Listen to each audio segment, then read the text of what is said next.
Contestant number 3, Tomas Puello, the European Disunion. The European Disunion, Tomas Puello.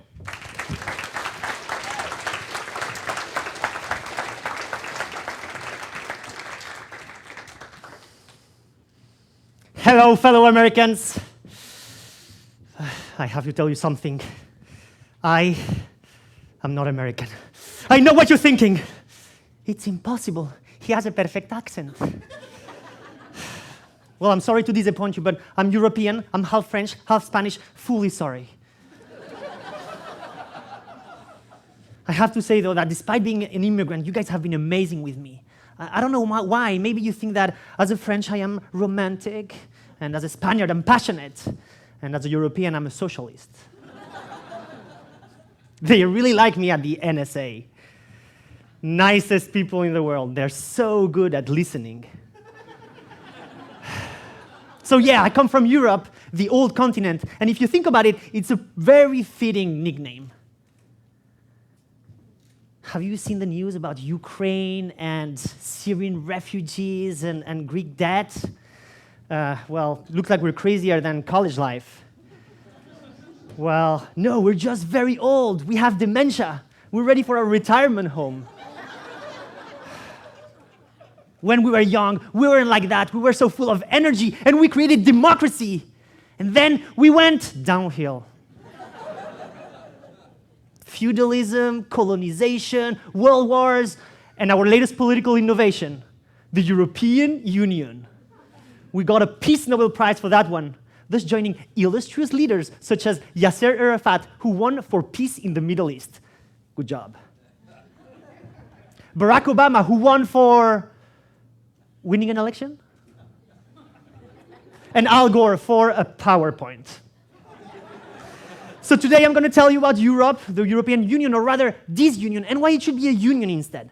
See, we've been together for 60 years. Who doesn't have problems after 60 years together? We're like an old couple, you know. We have our problems, like our millennial kid, Greece. Dropped out of college, massive student loans, doesn't want to work and pay them back. Baby boomer mama Germany doesn't want to foot the bill. She's like an Asian tiger mom. She wants to kick the slacker out of the basement, make him work. She insists that work makes you free. Ooh.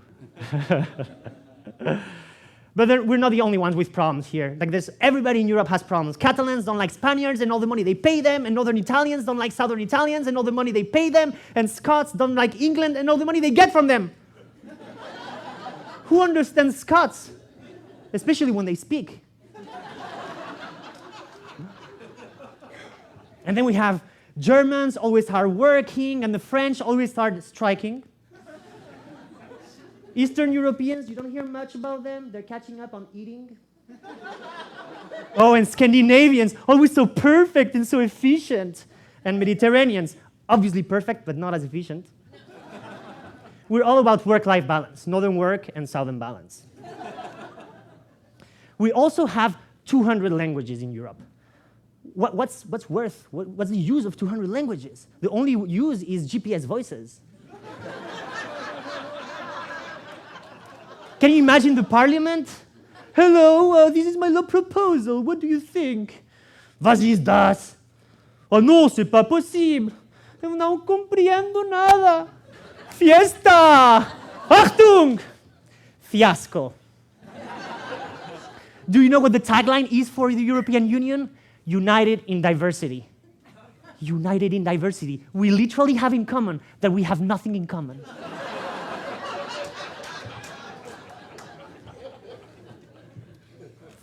We really are ready for that retirement home, huh? Actually, not everything is bad. You can imagine. We have our good things. For example, 2/3 of Europeans now speak English more than ever before and key to properly insult each other. We also have freedom of movement for people. We encourage people to go from one country to the other, especially when they're Syrian refugees. But more important than that, we share our values.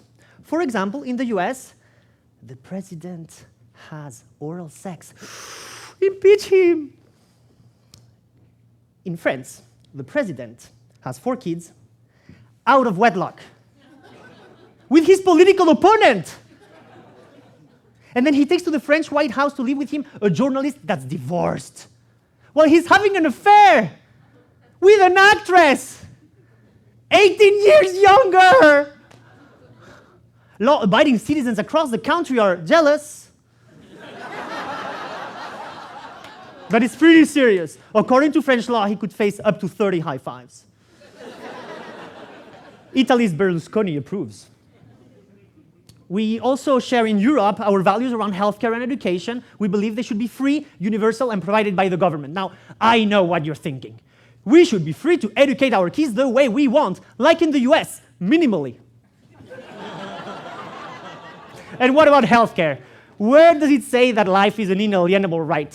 Declaration of Independence, piece of paper. Since I've come to the US, I've learned the value of life. It has a $2,000 deductible. We also share our views on guns and gun control. We believe in gun control. We changed our views after the last mass shooting, World War II. And that's a good idea, but because when we have guns, we use them. In the 100 years before World War I, we had on average a war every 3 to 4 years. That's like a century of Bush administrations. And yet, somehow, after World War II, after tearing each other apart, after killing each other, after lobotomizing the continent in 2 with the Iron Curtain, we got together in one country with one currency and 60 years of peace.